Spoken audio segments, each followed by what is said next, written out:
ఆంధ్రప్రదేశ్ పర్యాటకం నీతి ఆయోగ్ దివ్య భారత్ నివేదికపై వార్తా వ్యాఖ్య ఇప్పుడు వింటారు. భారతదేశ వైవిధ్యభరితమైన పర్యాటక ప్రదేశాలను దేశ విదేశ పర్యాటకులకు పరిచయం చేసే లక్ష్యంతో NITI Aayog Divya Bharat a window to the soul of India అనే సంకలనాన్ని ఆవిష్కరించింది. ప్రపంచ ప్రసిద్ధ లోన్లీ ప్లానెట్ ట్రావెల్ బుక్ తరహాలో దీన్ని రూపొందించింది. వివిధ రాష్ట్రాల్లోని ప్రముఖ పర్యాటక స్థలాల వివరాలు, జనవరి నుంచి డిసెంబర్ వరకు నెలల వారీగా పర్యాటక ప్రాధాన్యాన్ని, ఏ ప్రాంతాన్ని ఏ సమయాల్లో సందర్శిస్తే బాగుంటుందో కూడా వివరించింది. భారతదేశ పర్యాటక సామర్థ్యాన్ని, సాంస్కృతిక వైవిధ్యాన్ని ప్రపంచానికి చాటి చెప్పే ఈ సమగ్ర నివేదికలో దేశంలోని 28 రాష్ట్రాలు, 8 కేంద్రపాలిత ప్రాంతాల్లో సుమారు 2100 కంటే ఎక్కువ పర్యాటక ప్రదేశాల వివరాలను పొందుపరిచారు. అభివృద్ధికి, సాంస్కృతిక వినిమయానికి, జాతీయ గుర్తింపునకు పర్యాటకాన్ని ఒక కీలక స్తంభంగా ప్రోత్సహించడానికి కేంద్ర ప్రభుత్వం చేస్తున్న నిరంతర ప్రయత్నాలకు దివ్య భారత్ ఎంతగానో దోహదపడుతుంది. నీతి ఆయోగ్ దివ్య భారత్ నివేదికలో ఆంధ్రప్రదేశ్ పర్యాటకానికి పెద్దపీట వేసింది. ప్రకృతి అందాలను ఆస్వాదించాలంటే ఆంధ్రప్రదేశ్కు వెళ్లాల్సిందేనని దేశీయ, అంతర్జాతీయ పర్యాటకులకు నీతి ఆయోగ్ సూచించింది. 13 పేజీల సమగ్ర నివేదికతో పాటు ప్రత్యేక వీడియో ద్వారా రాష్ట్ర పర్యాటక గమ్యస్థానాలను ప్రపంచానికి పరిచయం చేసింది. రాష్ట్రంలోని వివిధ పర్యాటక ప్రాంతాలను సందర్శించేందుకు అక్టోబర్ నుంచి ఫిబ్రవరి వరకు అత్యంత అనువైన సమయమని సూచించింది. కూచిపూడి, విలాసిని నాట్యాల వంటి సంప్రదాయ కళలకు ఆంధ్రప్రదేశ్ కేంద్రమని, ఇక్కడి ఆత్మీయ ఆతిథ్యం పర్యాటకులను మంత్రముగ్ధుల్ని చేస్తుందని అభివర్ణించింది.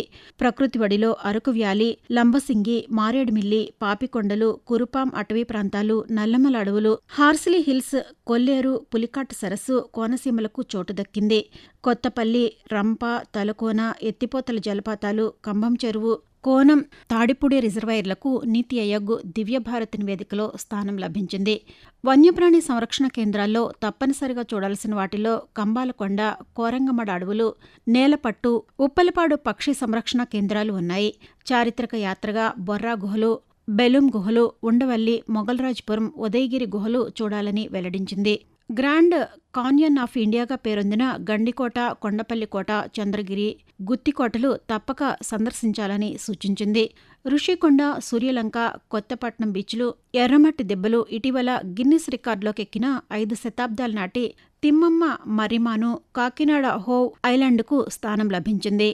ఇక ఆధ్యాత్మిక పర్యాటకంలో తిరుమల వెంకటేశ్వర స్వామి, శ్రీశైలం, విజయవాడ కనకదుర్గమ్మ, అన్నవరం, సింహాచలం, శ్రీకాళహస్తి, కాణిపాకం, విశాఖపట్నం, అప్పికొండ, శ్రీ సోమేశ్వరాలయం, పాలకొల్లు క్షీరారామక్షేత్రం, మహానంది, యాగంటి, పరిటాల ఆంజనేయస్వామి, రామతీర్థం ఆలయాలు జాబితాలో ఉన్నాయి. అమరావతి మహాచైత్య, బావికొండ బౌద్ధ స్మారకాలు, కడప పెద్ద దర్గా, నెల్లూరు బారాషాహిద్ దర్గా, Guntur JM baptist church, Chebrolu church, Rajamahendravaram railway వంతెన, కోనసీమలోని దిండి, విజయవాడ కృష్ణానది, తిరుపతిలోని Venkateswara national park, Orvakallu rock garden, Sri Sathya జిల్లాలోని కదిరి, శ్రీముఖలింగాలు తప్పక సందర్శించాల్సిన ప్రాంతాలుగా నీతి ఆయోగ్ వెల్లడించింది. ఆంధ్ర వంటకాలుగా పులిహోర, పూతరేకులు, కాజా, పెసరట్టు, గోంగూర పచ్చడి, ఉలవచారు, బొబ్బట్లు, రాగి సంకటి, ఆంధ్ర చికెన్ కర్రీ, చేపల పులుసు, బొబ్బట్లు, గుత్తి వంకాయ, అరిసెలకు ఈ జాబితాలో చోటు దక్కింది. తిరుమల బ్రహ్మోత్సవాలు, లేపాక్షి, విశాఖపట్నం లుంబిని ఉత్సవాలు, కోనసీమ సంక్రాంతి సంబరాలు, రాయలసీమ ఆహారం, నృత్య ఉత్సవాలు, సూళ్లూరుపేట ఫ్లెమింగో ఫెస్టివల్, దక్షిణ హస్త కళా మేళాలను నివేదికలో ప్రముఖంగా ప్రస్తావించడం జరిగింది. వస్త్రాల జాబితాలో మంగళగిరి, వెంకటగిరి, ఉప్పాడ, జామ్దాని, కలంకారీ చీరలు, హస్తకళాకృతుల్లో ఏటికొప్పాక, కొండపల్లి బొమ్మలు, నరసాపురం లేస్, శ్రీకాకుళం జిల్లాలోని బుడితి మెటల్ క్రాఫ్ట్లకు స్థానం కల్పించారు. నీతి ఆయోగ్ రూపొందించిన దివ్య భారత్ నివేదిక రాష్ట్ర ఆర్థిక వ్యవస్థకు, పర్యాటక మౌలిక సదుపాయాల అభివృద్ధికి ఎంతగానో తోడ్పడుతుందనడం అతిశయోక్తి కాదు.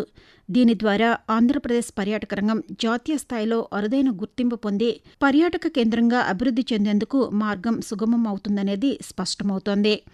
ఆంధ్రప్రదేశ్ పర్యాటకం నీతి ఆయోగ్ దివ్య భారత్ నివేదికపై వార్తా వ్యాఖ్యను ఇప్పటి వరకు విన్నారు. రచన MLN మాధురి, వ్యాఖ్యానం షేక్ మస్తాన్బీ, సమర్పణ ఆకాశవాణి ప్రాంతీయ వార్తా విభాగం, విజయవాడ కేంద్రం.